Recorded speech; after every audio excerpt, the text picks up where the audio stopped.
Hey there, I'm Amy Connell, host of the Grace Health Podcast. Today I want to share with you 5 of my favorite moves I have been incorporating into my own workouts since turning 40, 5 years ago. I believe these have helped me maintain my strength, maintain a strong core, and move my body in different ways to help prevent injury. You will need one weight today. It doesn't really matter how heavy it is. Just get one that works for you. We're not looking for something super heavy now. We'll start off on the ground, so meet me down there. You're going to start seated and then lay down so both of your shoulders are on the ground. Take your hands just by your hips. They're not really going to be doing much. And your knees are in a natural position. You don't want your feet too close or too far out. Squeeze your glutes and press them up into the air as you are pulling your belly button back. So it's kind of an alternating movement. Hips up, belly back, and then back down. Watch your knees. Make sure that they're not flaring out or going in. You want to keep them in a nice straight line. Now, as you get a little bit more comfortable with this, you can raise one leg and do one leg at a time. And then, of course, you don't want to be walking in circles, so we're going to do the other leg.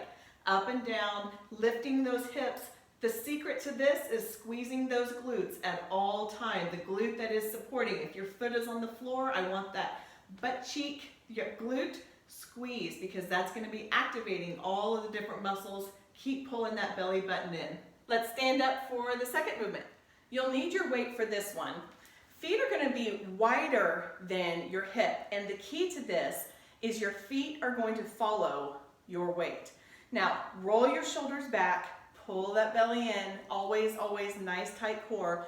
As you shift over to your right, your toes shift with you. Keep a straight back and take your weight almost down to the ground. Pull it up, and then we're going to the other side, and then take it up diagonally. You can see that my arms are in the same line as my legs, so we're not going up, but as my back extended leg, those arms are in a diagonal. And then repeat. So nice straight back, pulling it up, and forward. The reason we're having our arm in a diagonal is it activates all of the muscles in your deltoids. This is a great movement, which is called a transverse movement, that takes us out of our normal box that I like to call our box of here, of sitting, of driving, of doing whatever we're doing, and it makes us move in different ways. Do it on one side, and then of course, switch it around, do it on the other side. We're gonna head back down for the next movement. And yes, some of this is, I'm making you get up and down because that's a really great practice for longevity, believe it or not.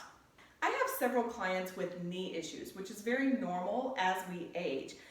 They have a hard time getting up and doing a lot of high impact stuff. And so what I have done is I take that movement and we take it closer to the ground, so you're not going to be just jarring on your knees. Now before we go there, I want to show you some of the foundations of a plank because we're going to be utilizing that.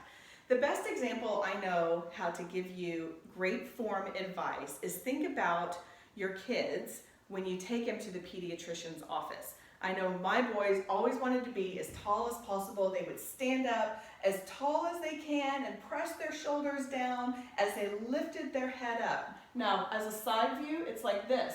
All we do is pull our hands out to shoulder height. That's your form. So you don't want to be rounding. You want to make sure that you've got those shoulders back and down.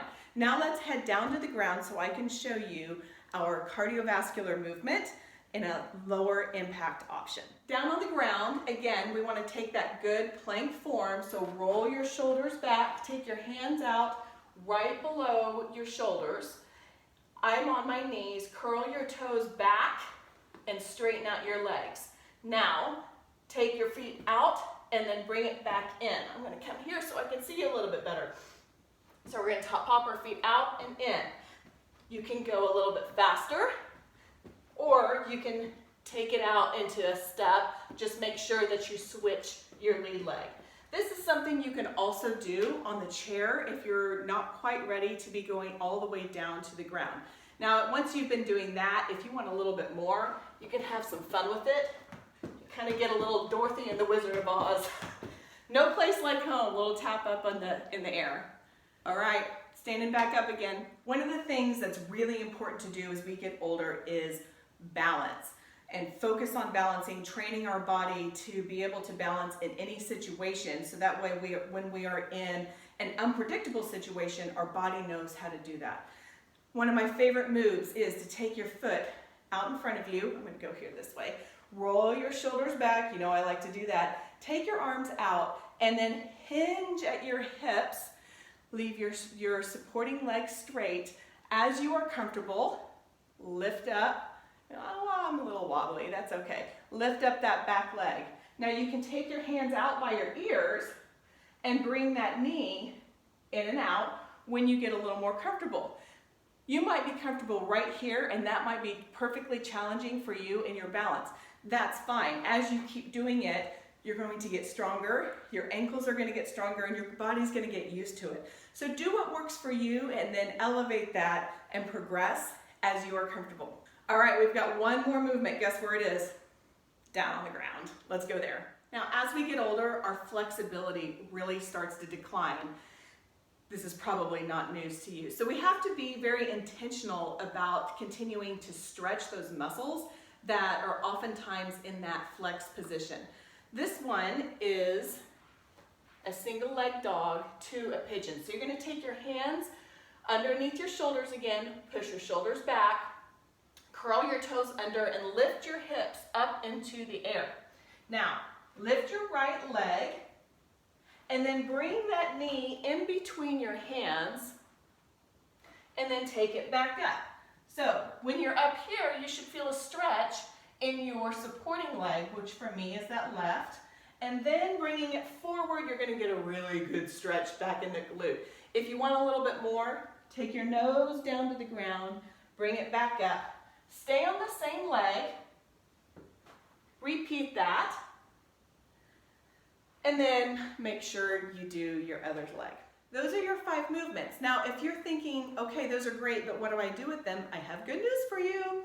You can take each of those 5 minutes, 5 movements, and do them for 30 seconds each. Now, if you are doing something on the right, like the boxes, and then on the left, do it for 30 seconds on the right, and then 30 seconds on the left. Take anywhere between 10 and 30 seconds, and then for a break.